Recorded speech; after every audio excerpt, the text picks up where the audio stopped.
You know, I've heard some wild HOA stories.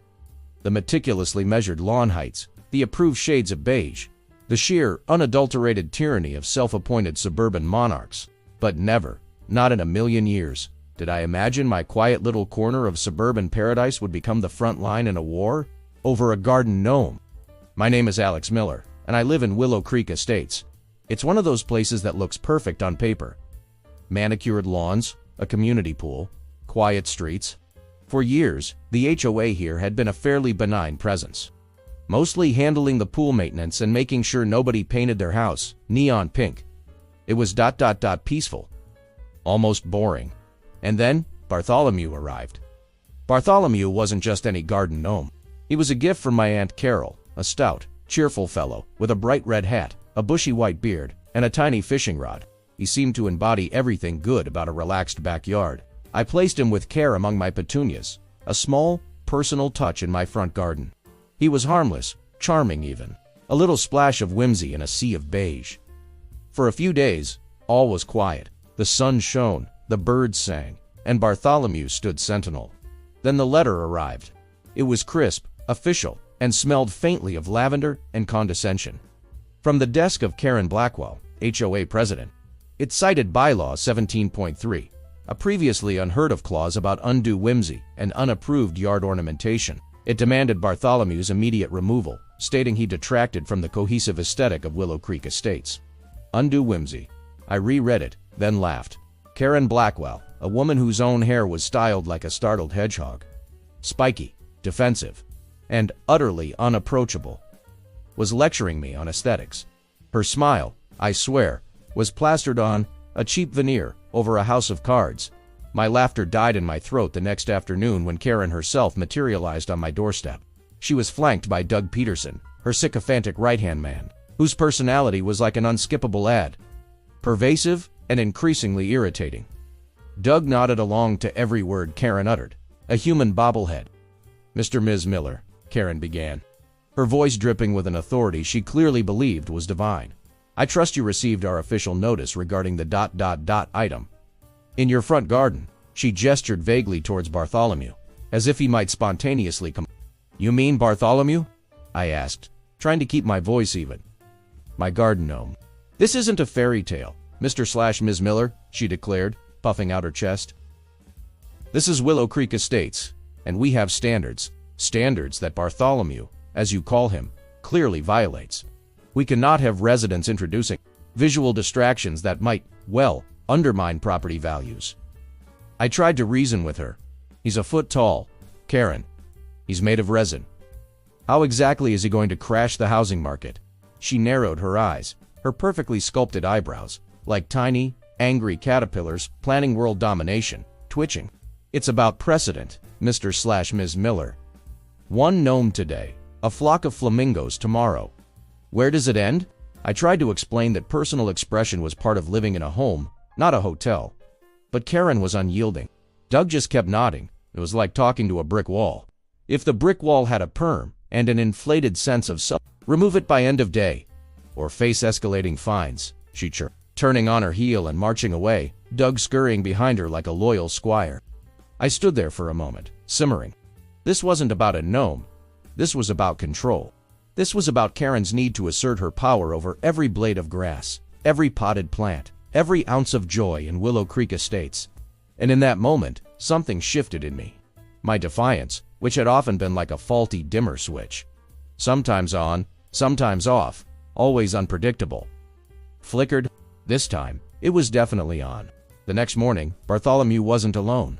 Standing proudly beside him was a slightly taller gnome named Gertrude, holding a watering can. And beside Gertrude, a tiny, mischievous gnome peeking out from behind a rosebush Barnaby. My quiet act of rebellion. I half expected Karen to show up with a hazmat suit and a team of gnome removal specialists. Instead, another letter arrived, even harsher, citing willful non-compliance and threatening a $50 fine for each gnome per day. The language was almost comically aggressive.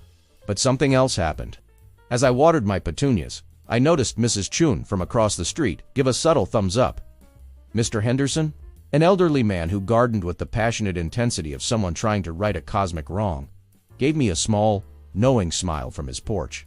The neighborhood was watching. Over the next few days, the gnome population in my yard subtly, gradually, began to grow. A gnome pushing a tiny wheelbarrow appeared. Then one playing a miniature banjo. I wasn't just buying them. Neighbors were contributing. A small, handcrafted gnome with a fishing pole, remarkably similar to Bartholomew, appeared one morning with a note from a sympathetic angler. The movement was organic, quiet, but undeniable. Karen's response was swift and predictably draconian. More letters. The fines escalated to $100 per gnome per day. Then $200. She initiated what she called gnome patrols, making residents deeply uncomfortable. I'd see her or Doug pacing the sidewalks, clipboards in hand, squinting at my yard. Her eyebrows, those furious caterpillars, were perpetually furrowed. She wore confidence like a slightly ill-fitting toupee. Noticeable, but doing its job. The breaking point for me wasn't the fines, though they were piling up. It was the surveillance. One evening, as dusk settled, I glanced out my window and saw a glint from Karen's second-story window. Binoculars. She was actively, shamelessly, watching my house, documenting the gnomes. It was a clear invasion of privacy, an absolute abuse of her non-existent authority. This wasn't just about lawn ornaments anymore. This was about a suburban monarch trying to control my life. I spent the next few nights buried in old HOA bylaws, the thick, dusty binders that no one ever read.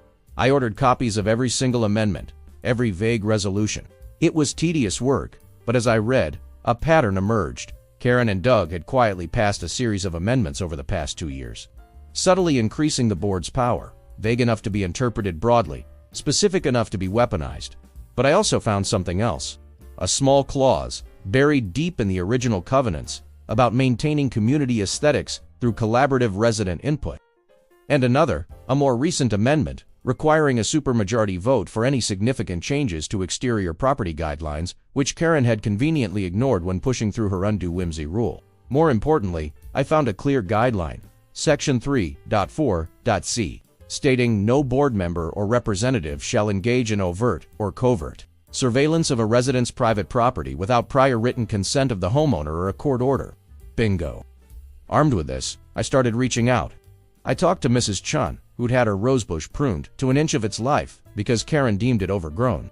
I spoke with the Peterson family, who'd been fined for their kids' chalk drawings on the driveway. I even gently approached Mr. Henderson, who had his own tales of woe regarding B, a previous HOA president, and her pre-dawn raid on his slightly too tall birdbath. He was initially cautious, his voice a quiet murmur, but his eyes burned with a righteous indignation. He recalled how B had once been nicknamed B's Bulldogs, due to her aggressive committee. Power, he whispered. Even the tiny, insignificant power of an HOA presidency can corrupt if left unchecked. The stories were endless. Their arguments were a symphony of passive aggression, with only the neighbors applauding. Karen's petty tyranny had touched everyone. I started an anonymous online forum for Willow Creek residents. People poured out their grievances, finding solace in solidarity. The Ant Colony operated with the ruthless efficiency of a tiny, unyielding corporation. Slowly, carefully, we built a coalition. My strategy was twofold: expose the surveillance and leverage the bylaws against her. I discreetly recorded Karen's surveillance activities from my own property. Video of her with binoculars, Doug setting up what looked like a trail cam pointed at my lawn, and I meticulously prepared my case, highlighting her violation of Section 3.4.c, her manipulation of the Whimsy bylaw without a supermajority vote, and the exorbitant punitive nature of the fines. Then came the Grand Gnome exhibition. This was my strategic countermeasure, a silent, whimsical protest. With the help of the secretly supportive neighbors, we orchestrated it. It wasn't just gnomes this time. Every whimsical, vaguely gnome-like, or garden statue item from across the neighborhood appeared in my front yard. Tiny ceramic frogs, decorative mushrooms, even a small, concrete squirrel Mr. Henderson had owned for 30 years, all legally placed, of course, positioned just inside my property line. It was a kaleidoscope of garden eccentrics, each piece a silent cheer, a defiant laugh in the face of Karen's control. My yard transformed into a miniature whimsical wonderland, a beacon of individuality. Karen Blackwell saw it. Her reaction was instantaneous and spectacular. She lost it. Her face, usually a mask of rigid composure, contorted into a furious scowl. She screamed at Doug, who looked like he wanted to vanish into a hedge. She stormed towards my house, a woman possessed, muttering about community standards and public nuisances. She made her final, desperate, and ultimately fatal overreach. She called the local police, accusing me of harassment, creating a public disturbance, and violating neighborhood peace with my unauthorized outdoor art installation. Officer Davies arrived, looking thoroughly bewildered by the scene.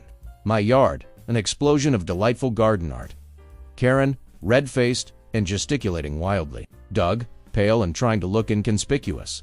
"Officer," Karen shrieked, pointing a trembling finger at my lawn. "Look at this. This is a disgrace. It's a clear violation of our bylaws.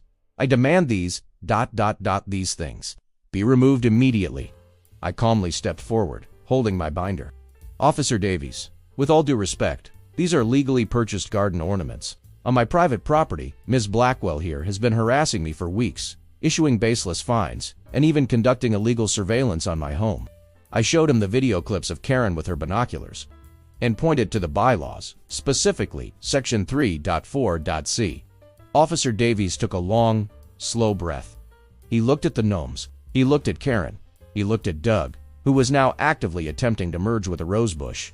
"Ms. Blackwell," he said, his voice calm but firm, "surveillance of private property without consent or a court order is a serious matter. As for these garden ornaments, unless they're obstructing a public right-of-way or posing a safety hazard, they are well within Mr. and Ms. Miller's rights as a homeowner." He pointed to the bylaw I had highlighted. Furthermore, it appears the Undue Whimsy amendment was not properly voted in by a supermajority, rendering it invalid. Karen's face went from red to purple. She started to sputter, something about my authority and maintaining order, but her words were hollow. The entire street had gathered, drawn by the commotion, and they heard every word. Her power, which she wore like a slightly ill-fitting toupee, was now completely dislodged. That night, an emergency HOA meeting was called. The turnout was unprecedented. With my documentation, Mr. Henderson's quiet but firm testimony about past abuses, and the overwhelming sentiment of the community, Karen Blackwell was swiftly and decisively voted out of office. Doug Peterson, seeing which way the wind was blowing, quickly abandoned her, trying to distance himself from the wreckage. There were even discussions of reviewing the HOA's financials for potential misuse of funds. The neighborhood felt lighter, like the clouds finally parted. A new, far more reasonable HOA board was elected, focusing on actual community improvements rather than petty control. The oppressive atmosphere was gone, replaced by a sense of camaraderie and mutual respect. People waved when they saw me, and a few even stopped by to chat. Mrs. Chun brought me homemade spring rolls. The Peterson family's kids started drawing chalk art again. And the gnomes, oh, the gnomes remained. More, in fact, arrived. My garden became a living, growing testament to the power of standing up to petty tyranny. They weren't just lawn decor anymore. They were symbols of freedom and community spirit. It was a bizarre confrontation, but the sweetest revenge wasn't just Karen's downfall, but the positive transformation of the community. It goes to show, sometimes you have to strategically and legally burn it all down to build something better.